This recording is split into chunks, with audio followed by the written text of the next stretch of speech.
हिंदुत्व और सनातन का रखवाला, जिसके बयान से मच जाता है हड़कंप। एक रहेंगे तो नेक रहेंगे। एक ऐसा भगवादारी जो विपक्षियों को डरने पर कर देता है मजबूर।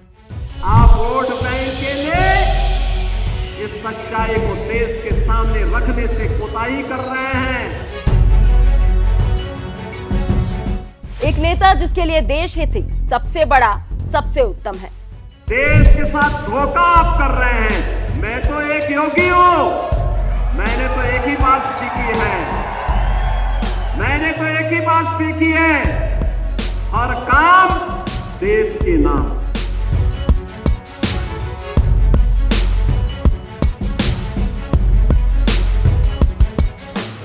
जी हाँ, आपने सही समझा। आज एक बार फिर बात योगी आदित्यनाथ की ही होगी।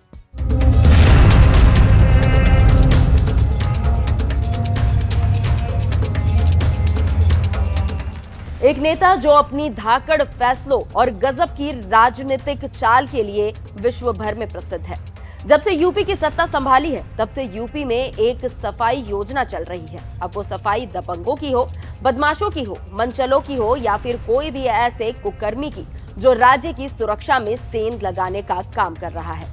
विश्लेषक तो ये कहते हैं कि 2 बार यूपी सत्ता संभाल चुके योगी आदित्यनाथ का सफर राज्य तक ही नहीं बल्कि केंद्र तक का है। वो भी प्रधानमंत्री के लिए उन्हें प्रबल दावेदार मानते हैं। ऐसे में एक और नया साल आने वाला है, तो क्या योगी का और भी बड़ा रौद्र रूप दिखने वाला है? जानिए योगी आदित्यनाथ की भविष्यवाणी आचार्य राकेश चतुर्वेदी जी की जुबानी। नमस्कार, एनएमएफ न्यूज देख रहे हैं आप। आपके साथ मैं हूं खुशबू राय। 2025 की शुरुआत होने वाली है और इस शुरुआत के साथ कैसा रहने वाला है हमारे राजनेताओं का एक साल, इसके बारे में हम लगातार आपको जानकारी दे रहे हैं। जैसा कि मैंने आपको पहले भी बताया कि ग्रह नक्षत्र दोनों ही दिशा और दशा बदलेंगे और ये बदलाव कितने चेंजेस लेकर के आएगा हमारे राजनेताओं के जीवन में, इसके बारे में जानकारी देने के लिए हमारे साथ लगातार जुड़े हुए हैं आचार्य राकेश चतुर्वेदी जी। आज एक बार फिर से उनका स्वागत है हमारे चैनल पर।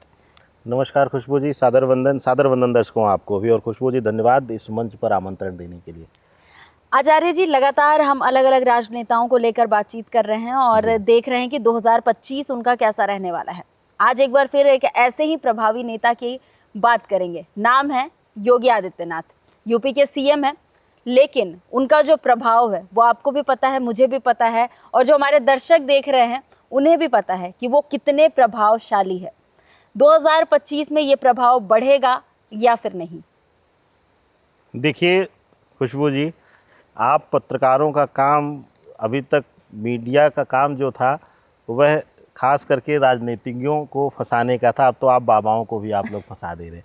प्रश्न हमारे लिए आप ऐसे ऐसे राजनेता को लेके कर रहे हैं कि मैं सच बोलने पर विवश हो जाऊंगा और कहीं ना कहीं मेरे लिए लोग विरोध लेकर खड़े हो जाएंगे। लेकिन फिर भी मैं, क्योंकि आपने ससम्मान इस मंच पर आमंत्रण दिया है, तो मैं प्रयास करूंगा सच के साथ चलूं। वर्ष 2025 जो है, अगर आप देखेंगे वर्ष का अंक जो है वह 9 का अंक आ रहा है। वर्ष अंक जो है वह मंगल का अंक है। 5 2 7 और 2 9। मंगल का अंक आने की वजह से आप देखेंगे कि योगी आदित्यनाथ जी की आक्रामक छवि और बढ़ेगी, आक्रामक रुख और बढ़ेगा। यानी कि अब और तेजी से यह विरोधियों या फिर इनके अगेंस्ट जाने वालों के लिए यह और सख्त हो जाएंगे। 2025 वर्ष जो है इनके लिए कुछ विषयों में तो बहुत अच्छा दिखाई दे रहा है, लेकिन कहीं ना कहीं एक विशेष वर्ग के लिए इनके प्रति नकारात्मक आना, यानी कि एक किसी विशेष जाति, विशेष धर्म, विशेष संप्रदाय के लिए इनका विशेष करके वह कह लीजिए कि उसकी तरफ एक तरफा निगाह रख करके आगे बढ़ना, यह इनकी छवि के लिए थोड़ा सा नकारात्मक भी 2025 में करेगा। चलिए, तो आपने सुना कि 2025 में और भी ज़्यादा सख्त रुख अपनाने वाले हैं योगी आदित्यनाथ। लेकिन आचार्य जी, 2024 की बात करें तो हमने देखा लोकसभा चुनाव के बाद योगी आदित्यनाथ को कहीं ना कहीं धूमिल करने का प्रयास किया गया, उनकी छवि बिल्कुल। को धूमिल करने का प्रयास किया गया। ऐसी सिचुएशन सामने आ गई जहां एक तरफ योगी और एक तरफ बीजेपी कौम थी। क्या ये कौम अब वापस से योगी आदित्यनाथ के साथ रहेगी और साथ में आगे बढ़ेगी 2025 में? देखिए खुशबू जी, मुझे लगता है कि हमने भी आपके साथ भी एक वीडियो किया था, उसमें भी हमने ये चीज़ बोला था, और बाकी आप ही के मंच पर और आपके मंच से जुड़े हुए अनेकों मंच पर मैंने बोला है कि योगी जी को 2022 के बाद जो सीएम बने हैं उसके बाद सबसे ज़्यादा जो खतरा है इनको अपने ही लोगों से, यानी कि बीजेपी के ही लोगों से। और मैं बोलने भी यही वाला था जो आपने प्रश्न कर लिया।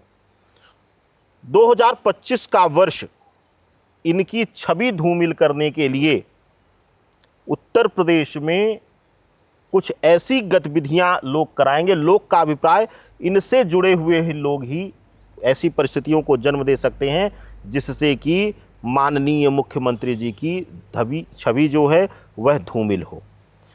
देखिए, दो चीज़ें हैं खुशबू जी, मैं बहुत खुल करके बोलता हूं।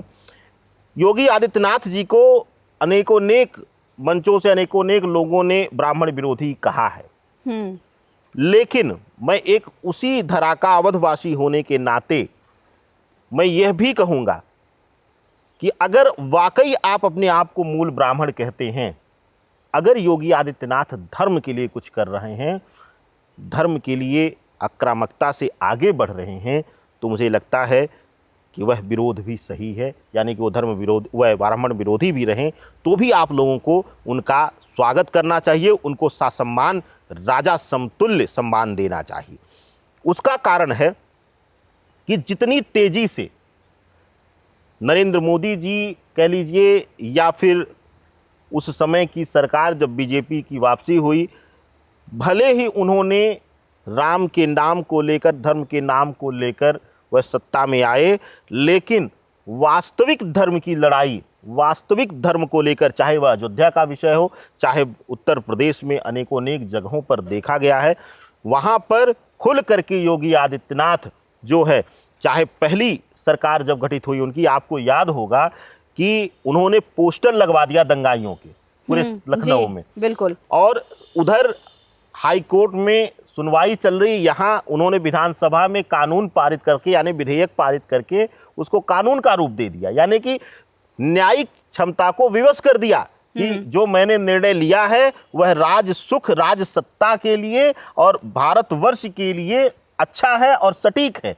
तो ऐसा जो राजनेता है, ऐसा जो नेता है जिसके मुख पर जो है वही उसके काम में है, तो मुझे लगता है कि वह बुरा नहीं हो सकता। वह कुछ भी करेगा, वह कम से कम धर्म स्थापना तो करेगा ही करेगा, यानी कि धर्म के लिए वह हर क्षण जिएगा। दूसरी चीज़ कि योगी आदित्यनाथ में एक सबसे बड़ी खासियत है कि जैसे अभी एक बहुत बड़ा भाषण प्रचलित हुआ कि बटेंगे तो कटेंगे, मैं कहता हूँ क्यों आप जाति को लेते हो? बाबा ने कहा कि बटेंगे एक भारतीय के रूप में, मत उसको लीजिए, मत जाति से जोड़िए, मत धर्म से जोड़िए, मत हिंदू मुस्लिम करिए, मत आप ठाकुर ब्राह्मण और यादव करिए, आप एकजुट होइए, आप एकजुट होकर ससम्मान भारतीय होने के साथ साथ आगे बढ़िए।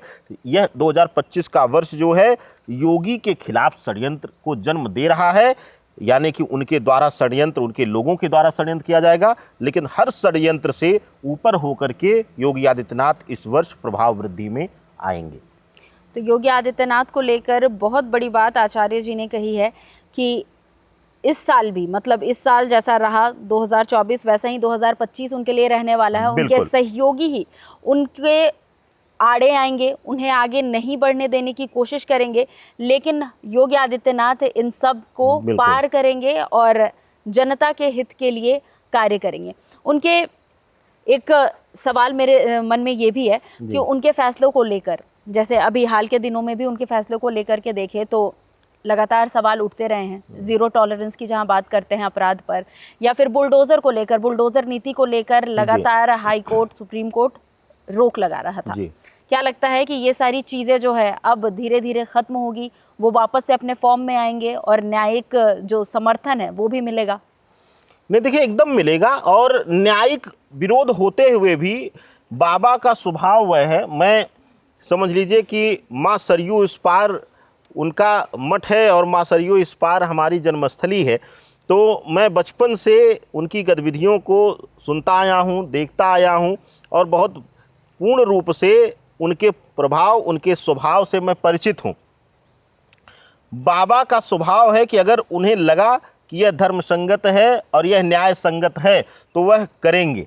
यानी कि अगर उन्हें लगता है कि अपराधियों को डर देने के लिए उनको इस तरीके से दंड देना चाहिए तो वह किसी न किसी विधा से उस चीज़ को लेकर के आगे बढ़ेंगे ही बढ़ेंगे। दूसरी चीज़ आपको बता दें कि योगी आदित्यनाथ जी के लिए अगर आप देखेंगी, चाहे बुलडोज़र की नीति हो, चाहे अपराधियों को लेकर के जीरो टॉलरेंस हो, आप देखिए कि बाबा का चाहे कोर्ट हो, चाहे किसी ने विरोध भले किया हो या कोर्ट ने विरोध किया, कोर्ट ने अपना एक फैसला दिया कि न्यायिक तरीके से उसने एक मानवता के भाव को रख करके दिया, तो उसको हम गलत कोर्ट को भी नहीं मानेंगे। और मैं कई जगहों पर इस चीज़ को मैं भी समर्थन करता हूँ कि अगर वह परिवार, वह घर का कोई एक, कई बार सभी लोग उस तरीके के नहीं होते हैं सबके लिए तो वह कहीं ना कहीं उस परिवार के लिए पीड़ा होती है। मकान या उसका घर जो है वह एक वर्षों की तपस्या से मिलता है, तो इतना आसान नहीं है। और गृहस्थ जीवन में तो भारतीय सरकारें इतना तनाव दे दी हैं कि वो टैक्स भरे कि घर बनवाए। आज जो करोड़ रुपए कमा रहा है उसके लिए भी घर बनाना, क्योंकि वह उसी स्तर का सोचता है तो उसके लिए बहुत भारी हो गया। 10 वर्ष वो सोच करके तब एक फैसला ले पाता है। तो मुझे लगता है थोड़ा सा इस पर विचार किया जाना चाहिए, कुछ और पद्धतियाँ अपनाना चाहिए। लेकिन एक चीज़ यहाँ पर मैं ज़रूर बोलना चाहूँगा बाबा के लिए कि उनके लिए खास करके जो स्थितियाँ बनी, चाहे केंद्र सरकार की तरफ से इस पर भले ना सपोर्ट किया गया हो, लेकिन मैं कहता हूं कि जो सावन के समय में उन्होंने फैसला लिया कि हर किसी को कम से कम उसका वहां पर नाम मेंशन करके दुकानों पर चलना चाहिए। और मैं ये तो निवेदन करूंगा कि ये पता नहीं क्यों आज तक किसी हिंदू या सनातनी नेता के मन में यह विचार नहीं आया कि मुझे लगता है कि यह होना चाहिए और यह पूरे भारतवर्ष में होना चाहिए। ये भारतवर्ष को कानून पर पारित करना चाहिए, क्योंकि जो बाबा ने कहा, मुझे लगता है कि खुशबू जी आप खुद उससे सक्षम होंगी कि मैं आपका जूठा खाने में मुझे परहेज नहीं तो मैं खाऊं, लेकिन खुशबू झूठ बोल करके मुझे जूठा क्यों खिलाए। खुशबू का यह बताना उत्तरदायित्व भी है, कर्तव्य भी है कि आचार्य जी यह मेरा जूठा है। अब उसमें स्वतः निर्णय मेरा है कि मैं वह खाता हूं कि नहीं खाता हूं। इसी प्रकार से अगर हम सनातनी हैं, अगर हम किसी धर्म यात्रा को कर रहे हैं, हम कहीं दर्शन के लिए जाए या हम सामान्य यात्रा भी कर रहे हैं, तो उसका निर्णय हमें लेना है कि किसके यहाँ खाना है, किसके यहाँ नहीं। जी बिल्कुल आचार्य जी, मतलब यहाँ पर मैं योगी आदित्यनाथ जी का प्रभाव देख पा रही हूँ कि हमारे साथ आचार्य जी बैठे हैं, वो भी खुले तौर पर राजनीतिक बयान, विवादित बयान दे रहे हैं, क्योंकि हो सकता है आपका ये बयान बहुत सारी विपक्षी पार्टी को खराब लग सकता है या फिर उसके अलावा जो अन्य वर्ग के लोग हैं जो इसका समर्थन नहीं कर रहे हैं उन्हें बुरा लग सकता है। खैर, अपनी सोच को सबके सामने रखना मुझे नहीं लगता है कि कहीं से भी गलत है, और इस चीज़ के लिए आपने इतना सोचा, आपने बोला, उसके लिए भी मतलब सलाम है सर आपको। फिलहाल इस खास वीडियो में बस इतना ही। योगी आदित्यनाथ को लेकर बातचीत कर रहे थे और जो भी आचार्य जी ने कहा है उससे आप कितना इत्तेफाक रखते हैं वो हमें कमेंट कर ज़रूर बताइएगा। हमें दीजिए इजाज़त, नमस्कार।